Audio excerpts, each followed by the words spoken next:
Hello Amazon.com, it's me, Beau. Today I am coming to you on the road because I'm always on the road with Knox Studio.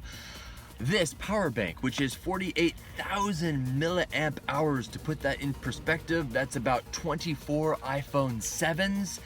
And for a typical 15-inch MacBook Pro, that's about 5 to 6 charges or battery equivalents in here.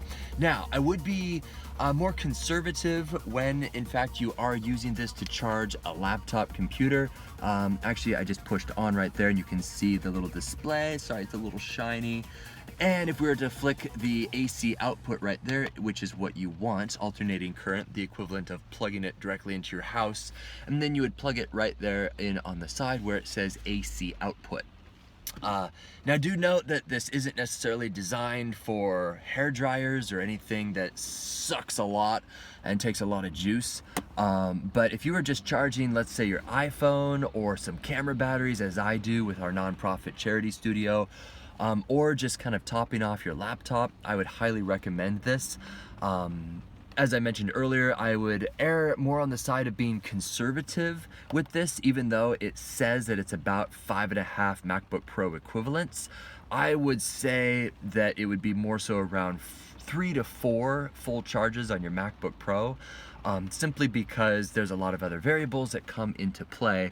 For example, you would probably be on your Mac as you are actually charging it, so it's not directly one-to-one.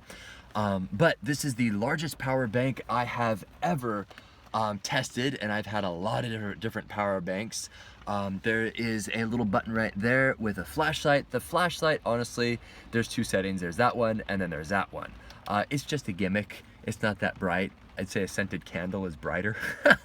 But on the side over here, you will see little USB ports, which I can plug this in, and I've been charging my iPhone all day, even though I could charge it in my car. But when I'm doing work out in the jungles of Sierra Leone, I don't have any power near me, so I am going to use something like this. First impressions of this, it's remarkably lightweight. I thought this was going to be like a car battery. I can throw this around. As a matter of fact, I think there's quite a bit of empty plastic in there. This handle, for example, which takes up, what, arguably 30% of the space, is, well, it's empty. It just feels completely empty. So I wish they'd kind of trimmed down some of the space, but you know, you can tell they're trying to make it look robust. And on the bottom, there's little sticky pads, not super sticky, but just to prevent it from sliding around too much in the event that you are in an earthquake in Nepal. As far as I could tell in my tests, it does have an auto off feature, so if you unplug this, it should automatically turn off in a few minutes, or you can just push that and it will turn off completely to conserve battery space. So that's it, my small down and dirty little demonstration and how I use this personally, which is on the road. I'd highly recommend it if you're going especially to developing countries where they do not have a good power grid. For example, Asia, I just got back from Cambodia and Nepal, and this is 110 output, basically the equivalent of the United States. Again, don't use it for your hair dryer.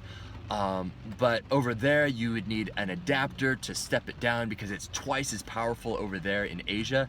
And I saw so many people fry out some of their electronics. It was the worst thing ever. As opposed to have something like this, which you're like, yes, it says right there on the bottom, AC output, 110 volt, 60 hertz. And so there you go. Highly recommended, especially for Americans who are traveling in developing countries. Anyway, hey, I'm gonna go buy a camera right now from a guy on Craigslist. Hope I don't die.